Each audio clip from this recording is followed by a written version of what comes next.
you. Out in the place beyond places, here in place and time, or there will we lead together and not what I've done or did, but will endeavor to do now. I love you.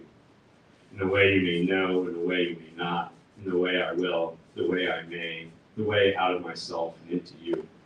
I love you in me, for you, that you may not be without when you need and when you will not need me. I love you. I love you.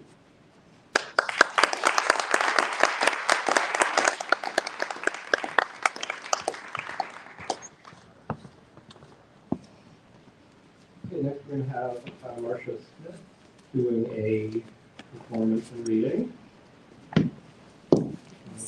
Sorry? And we'll keep the vibe up here. I wonder how low I can talk on this thing. Okay, what do you think?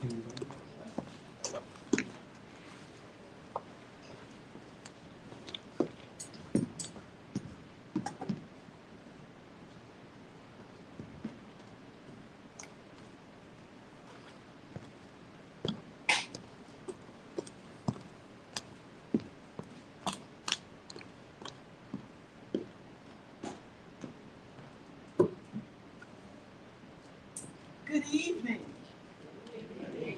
I want to thank you for inviting me to Housatonic Community College to present today a letter to my people. Just give me a moment.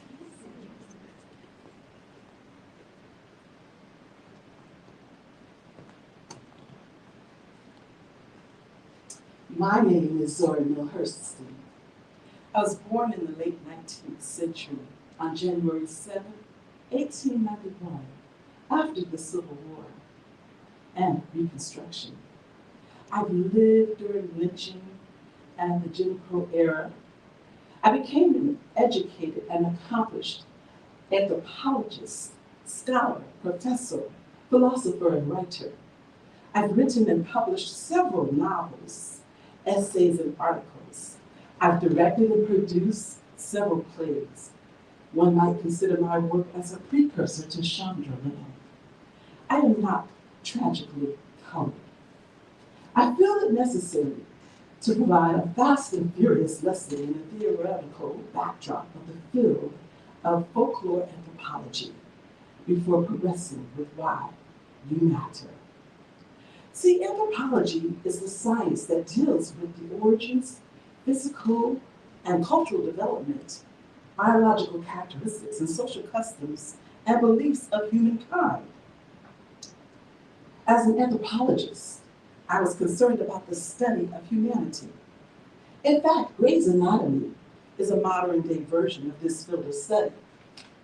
I specialize in folklore or cultural anthropology. I studied under the great Franz Boas, who I affectionately call Papa. He was the father of modern anthropology and established one of the most prestigious and renowned anthropology departments at Columbia University. He was the king of kings, and he had an objective theory about race and intelligence. He developed a theory of relativism, debunking the prevailing beliefs that Western civilization is superior to less complex societies. Boas did not believe that one race was superior than the other race. So I shared these beliefs based on my early education at the Kingsford Elementary School in Eatonville, Florida, that was based on a Booker T. Washington's principle of the individual Negro.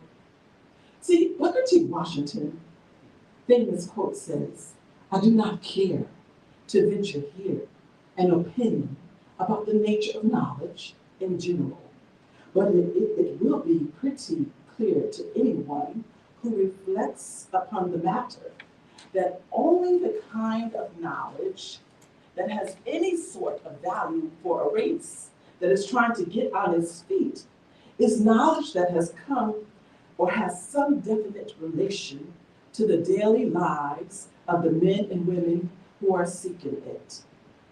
So my practice, however, was a little bit different. It was that the major problem in my field as I see it, is the collection of Negro folk material in as thorough a manner as possible, as soon as possible, needed to be recorded. In order for the collection to be exhaustive, it must be done by individuals, feeling the materials as well as seeing it objectively. And in order to feel it and appropriate or appreciate the nuances, one must be part of the group. In order to see it objectively, one must have a great preparation. That is, if one is able to analyze and to evaluate what is before one. So I believe that my primary goal was to chronicle the culturally rich lives of working and lower class Blacks whom are the Negro farthest down, which has given us a treasure trove of early 20th century Black Southern folklore that would have otherwise been lost. So I recorded my writings. I recorded my research in my writings. So from now on, I would employ my second career interest, anthropology, to serve what I had decided was my primary purpose. Telling the stories that reflected the truth I knew it as of Black people's lives. And at that time, I had a more intimate knowledge of Negro folk life than anyone in this country. I want to move a little further down because my time is limited to be with you today. But I've traveled all around the United States, as well as in Honduras and the Caribbean. In the United States, I loaded my 28 Chevy Sassy Susie, capturing, documenting, and preserving the stories and contributions of the Negro, especially in the Deep South and in Florida.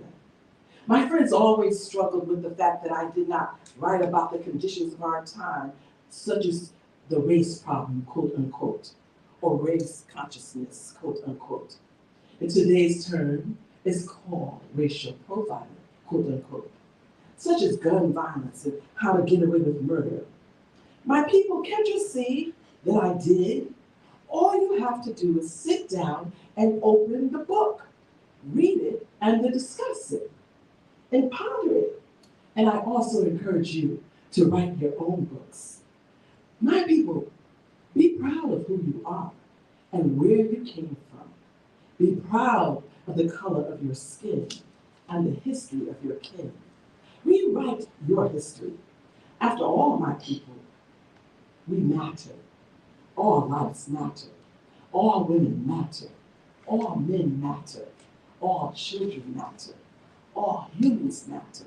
And non-humans matter. Wake up, my people. You matter. Tell the truth. See, I clearly understand the intersectionality of race and gender, class and religion, because I lived it. I comprehended the other and shattered the feminist mystique.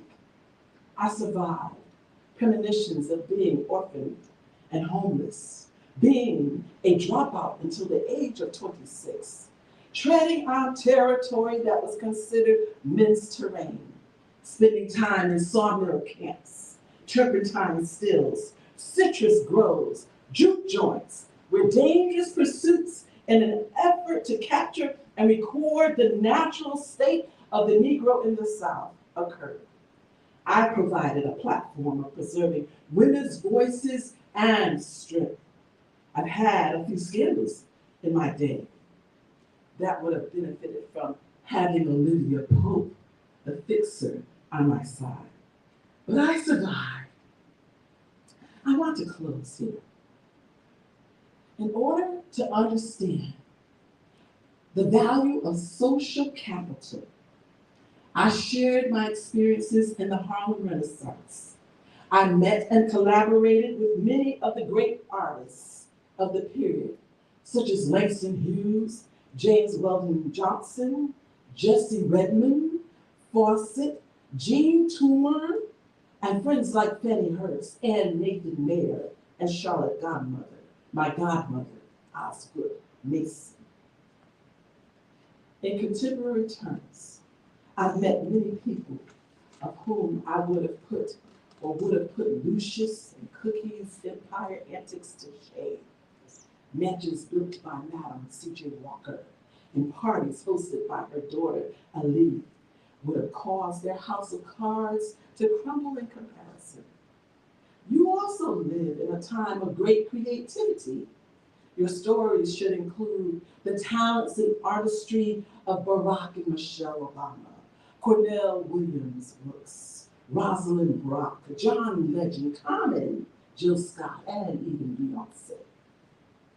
I benefited from social networks that would have put Trump to shame without the advantage of Microsoft, Apple, and Samsung. I've used my pen as a mighty sword, and I've created a web of friends that would outnumber your friends on Facebook and Twitter. Turn off the reality shows and write your own stories or folk tales. Spend time in the library reading the books on the shelves. Visit the Schomburg, the Beinecke, or the Library of Congress. Read the book from Genesis to Revelation. Read any book. Read my books, Mules and Men, or Moses and the Man on the Mountain. Who were Herod, the great Isis, Isaiah, Persicone? Negro reality is 100 times more imaginative than anything that has ever been hatched up on a typewriter. I leave you with these thoughts. I'm exhausted. I've depended on the kindness of friends in high places. I've seen how the wealthy and the poor have lived. There's nothing sadder than to see people who have not realized their dreams. I gained the most pleasures from when I was conducting research and working as a writer. But now I spend most of my mornings tending to my garden. The air is filled with the sweet scent of magnolias and citrus blooms. I prefer to be alone with my thoughts, especially while on the water.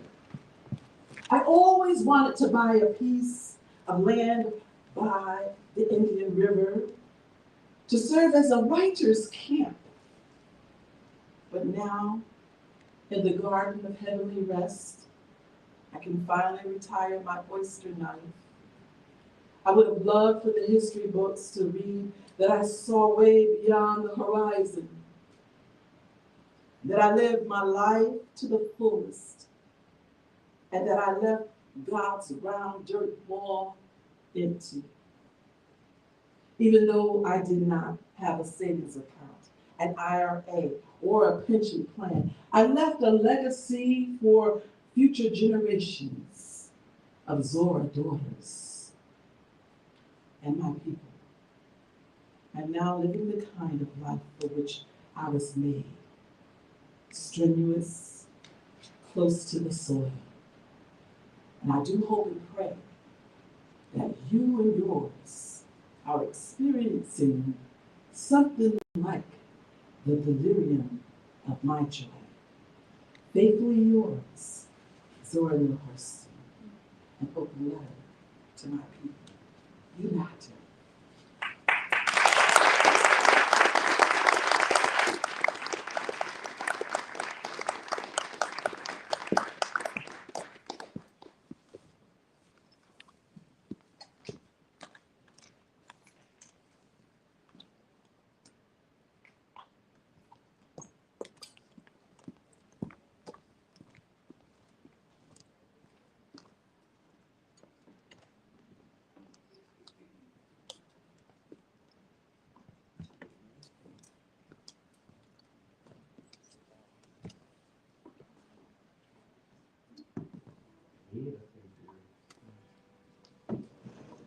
So we got a few people to bring up here in this middle portion of the program. Oh yeah, sorry. Yotis is gonna come up here. Yotis is an all-star. I think we know that. So we've got family band, we've got some students, we've got a bunch of different stuff coming up. So we'll give them a few moments to set up. But thank you again, everybody, for coming out. Appreciate it, being at work in the evening. And at this time of the year when I know at this point in the semester, we're all feeling that kind of both slowing down and speeding up, right? April seems to go super fast. It is, what's April? What kind of month is April? It just feels cruel sometimes, right? It just goes so fast. And then, they actually shorten their semester, so we're ending a little bit earlier this semester. So we'll be wrapping up in May. But again, events like this are, I think, very special here. And Mark mentioned, Professor Rob Nelson, who we lost not too long ago, and he would be here, absolutely. This was, this is a space where he would come and really express himself in a way that I often would envy, because it's earnest and genuine and sweet, and so hard to drop the masks, that we have. And he was a dude who didn't have that, and his unabashed love of Star Trek encouraged me to get back into it, and finally encourage my wife to share that with me. And I'm happy to say we're finishing up season 7 of Next Gen, and I'm kind of not sure what to do, because we did Deep Space Nine first, so and we've been doing kind of Voyager throughout, so I'm actually giving her kind of a scattered narrative. So I'm not sure where we need to go, but what I'm leading up to is next kind of would be Enterprise, and I'm not sure what to do with that. And if you know what that means, I'm not really sure what to do with that, right? I mean, we all love Scott Bakula, but so at any rate, focusing on Professor Nelson, I think it's important we remember, but also continue to celebrate these kind of things. So I will just want to ask for just a brief moment of silence in thinking of Rob.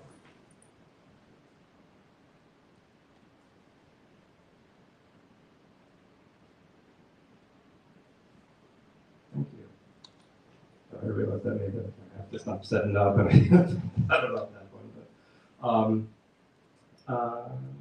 I'm not good at this. I guess my wife says I'm good at this, that I present well, but internally, right? It really shows you the internal-external conflict, because maybe I don't look outwardly like I feel inwardly at the moment, but it's a weird duality, right? I guess I'm coming out pretty relaxed, right? Yeah, it's not in here like that, but that's all right. So Tissa's gonna play a few different songs. We'll have a few different changes up here, and then we'll wrap up the evening. We'll bring the band back up, and we'll do a few songs to close. So while we're doing that, I'm gonna open the floor. That's dangerous, right? Take a caller. You want to take a caller? All right. No, I'm not going to call my wife and put it on speaker. Again, I'd encourage you, if you're so inclined, we are accepting donations for the Housatonic Museum of Art Educational Programming. So you can see Jennifer in the back. Make a small donation, get a small gift. If it's a big donation, I got some bigger gifts in the closet. I'm not kidding, I really do. Housatonic labeled swag that we probably should get rid of, because it's Housatonic Community College. These will become collector's items, so you'll want these. If you've seen the vinyl bags being sported around campus, that gives you the general idea. If I could make a program announcement here, if I could just get the folks interested in playing drums to come on over here to this side and speak to this gentleman right here. Yeah. Right over there. Please check in with the drummer there. So thank you again to the folks for coming, and thank you to our administration. I'll just throw that out there. Yeah, I'll throw it out there anyway. Thank you to Dean Avante Pierce, CEO Smith. We wish him well in his next stage of his journey. And again, thank you all the staff and faculty for coming, and students. I feel like I'm being sketched right now. Is that what's happening? Yeah. Okay. Sorry. I'm trying to hold the straight pose. I thought you were taking notes at first, and I'm like, oh, we don't usually write like that. So, although if I could get a copy from a fun artifact to take home, I'm sure. I'm glad I'm being sketched at this weight as opposed to the way I was 6 months ago. So If you guys can come back and sketch me in another 6 months, hopefully I'll be at the goal weight by that point. So I'd like to take also a moment to acknowledge the fact that we have a guitar in our presence. Those of you alive in the 1980s, I feel like I need to start saying 19 before 80s and 90s. That's right, because but the guitar is a storied instrument, legendary in many 80s music videos and 80s songs. It doesn't, as far as I know, it doesn't actually do anything different than a keyboard, like musically, but aesthetically, right? Woo! Yeah. And I'll turn it over to Yotis, honestly, at any point that he feels ready. If you need mic adjustments there. So Jeffy's right on that over there. And I'm going to get the bass player set up, make sure that's all good. And think happy thoughts. We'll be right back.